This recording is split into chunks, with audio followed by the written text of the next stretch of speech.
Hey everyone, before we dive into today's stories, let's set an ambitious goal. Can we hit 200 likes on this video? Smashing that like button not only supports the channel, but it also helps us bring more stories your way. So go ahead, tap that like button, and let's make it happen. Lost in the woods. Want to get away this weekend? I asked my boyfriend Seth. We could go camping up near Mount Baker. He frowned at the trail map spread across our coffee table.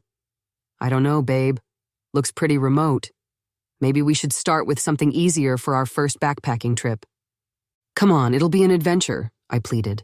Look, it's only 10 miles to get to this campground by Bear Lake. We just follow the trail the whole way. Nice and easy. Seth still seemed uncertain, so I kissed his cheek. I'll make it worth the hike, I whispered. That made him crack a smile. Well, in that case, how can I say no? A night under the stars with you does sound pretty perfect.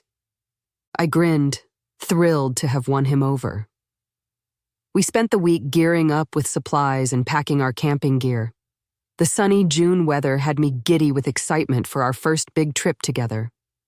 Early Saturday morning, we laced up our hiking boots and hit the trail. Surrounded by the lush greenery and fresh air, my stress melted away. With our backpacks loaded up and trail maps at the ready, we felt ready for anything. After a few miles, we stopped at a clearing to eat lunch. A gentle breeze carried the scent of pine and wildflowers.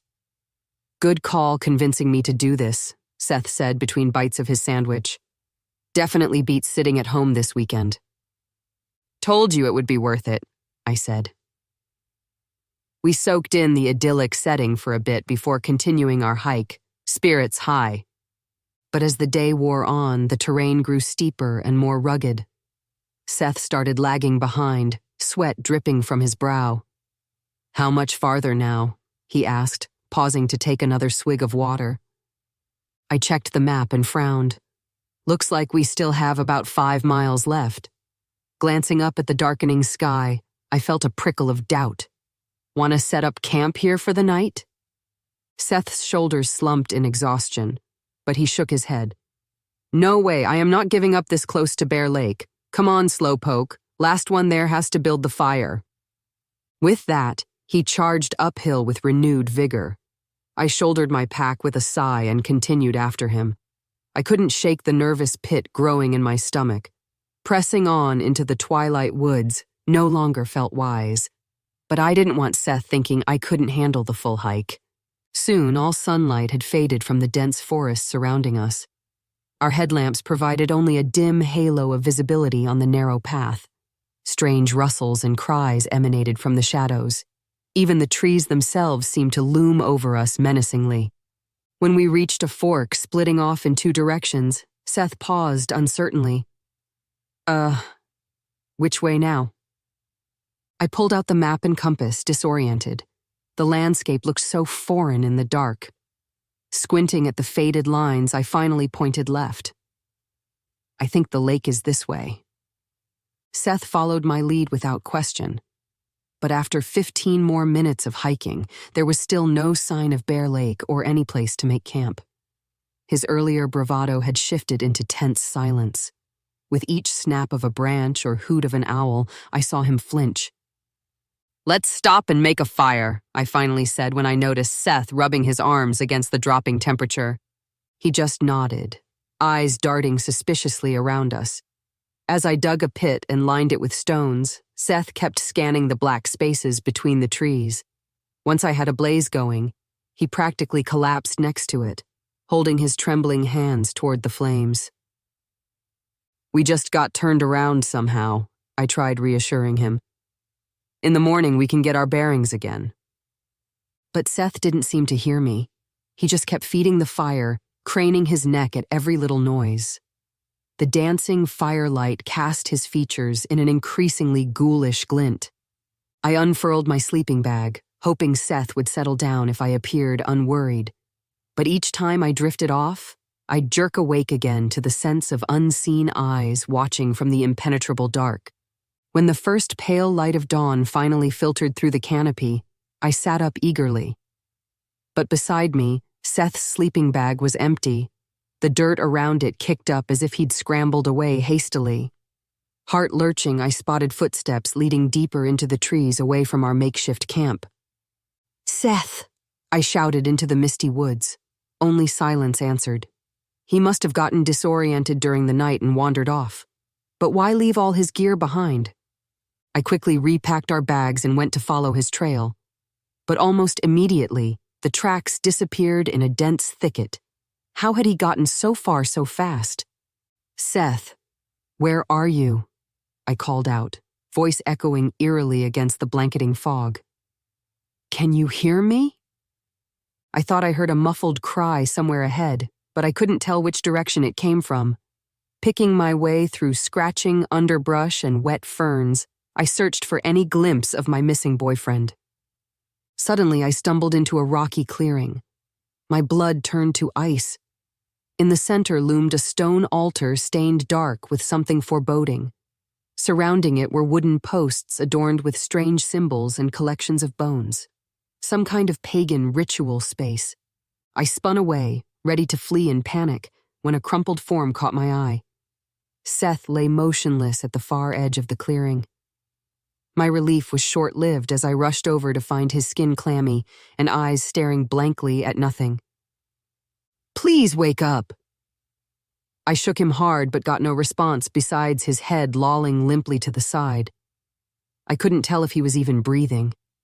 Had we accidentally trespassed on the sacred ground of some obscure cult? I knew I had to get Seth help immediately. Flinging his arm over my shoulder, I began dragging his dead weight through the woods back the way I'd come. Sheer adrenaline pushed me onward, even as the day grew hot and muggy. I no longer cared about finding the trail or lake. Just escaping this hateful place mattered now. But despite hours of exhaustive hiking, the scenery barely changed. It was as if the forest itself moved to trap me there.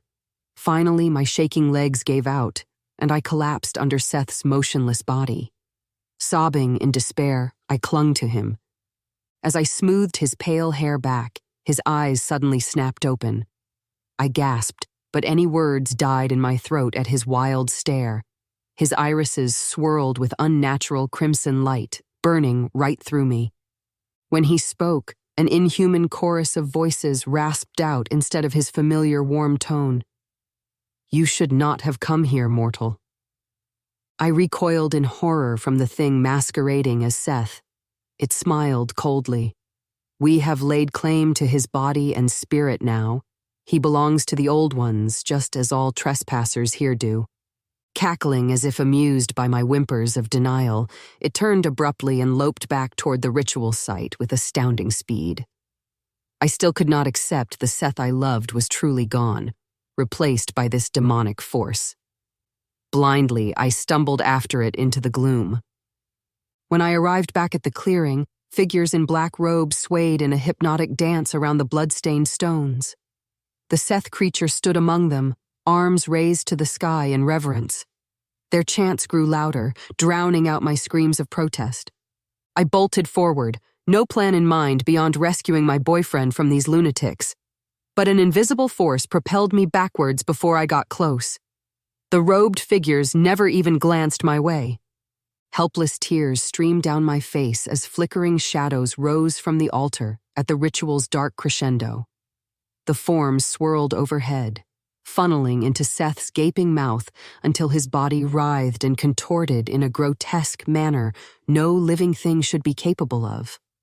Once his gruesome transformation stilled again, he turned to stare at me with those same swirling crimson eyes. The malicious entities spoke through him once more in their haunting chorus. "Your beloved is lost, mortal, and you shall be too if you do not leave these woods before night falls again." Upon hearing their grim warning, my survival instincts finally took precedence over my urge to continue the fight. This was a battle I couldn't win, not if I wanted to make it out of the forest alive. I can only hope the crazy cultists who stole my Seth have no interest in following me back to civilization. But my fear tells me their ritual killings are just the beginning of whatever chaos they intend to unleash from the ancient darkness they worship. If anyone else ventures into those cursed woods, pray you heed the warnings etched into those ritualistic totems, and no matter what beckoning voices call out to you after nightfall, do not follow them. You will find only suffering down the paths they lead you. Some evils should remain undisturbed in the shadows where they dwell, for if awakened, they will claim dominion over everything you hold dear until all light is extinguished from this world forever. The old ones' hunger is ceaseless and untamed, and they are awakening once more.